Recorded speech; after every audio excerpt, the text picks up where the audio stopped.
ரொம்ப கம்மியாக இருக்குது சவுண்டு.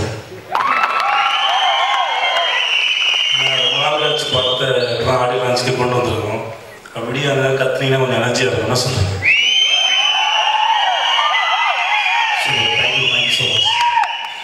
இதாங்க எல்லாத்துலேயும் டானிக்கு. ஆக்சுவலாக மெல்லிசி எங்கேருந்து தொடங்குதுன்னு தெரியல. இந்த படம் ரொம்ப அழகாக நானும் ரஞ்சித் ஒரு நாள் காஃபி சாப்பிட்டு கேட்ட கதை. அது ஒரு 3/4 மணி நேரத்தில் சொன்ன கதை. ரஞ்சித் வந்து ஒவ்வொரு அடியும் ஒரு 300 அடி ஆழத்தில் போய் தான் ஒரு வார்த்தையும் பயன்படுத்துவார். அவ்வளோ ஸ்ட்ராங்கான ஆள். ஆக்சுவலாக கதையை கேட்டோன்னே எனக்கு அவ்வளோ பிடிச்சிருந்தது. முக்கியமாக இன்றைக்கி இல்லை, அது என்றைக்குமே சொல்லப்பட வேண்டிய ஒரு கதையாக ஏற்பட்டது.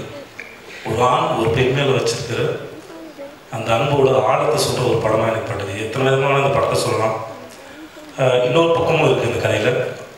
ஒரு த்ரில்லரும் இருக்குது. அண்ட் இந்த உலகம் எங்கே எப்படி என்னவானாலும் சரி, அண்ட் கடைசியாக அது வந்து சேர்ற இடங்கிறது ஒரு ஆண் பெண்ணோட உறவு தான். அது முக்கியமான எமோஷனாக இருக்கும். நம்ம என்ன பண்ணாலும் சரி, அந்த ரிலேஷன்ஷிப், அந்த எமோஷன்ஸ், அதுதான் படம். வாழ்க்கை அதை பற்றி தான் இருக்குது. அது மேலே தான் வாழ்க்கையும் இருக்குது. அதை நம்பி தான் நீங்களும் இருக்கும், நாங்களும் இருக்கோம், எல்லாருமே இருக்கும். அது ஜெயிச்சுமா இருந்தாலும் சரி, தோற்றுனாலும் சரி.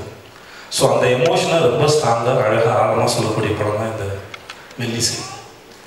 அந்த ரஞ்சித் வந்து பிசுறே இருக்காது. எக்ஸிபிஷன் வந்து பிசுறே இருக்காது.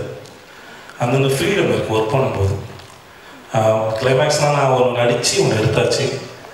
அதுக்கப்புறமா 2 நாள் கழிச்சு நினைக்கிறேன் வேற ஒரு இடத்துல வச்சு இல்லை தலைவா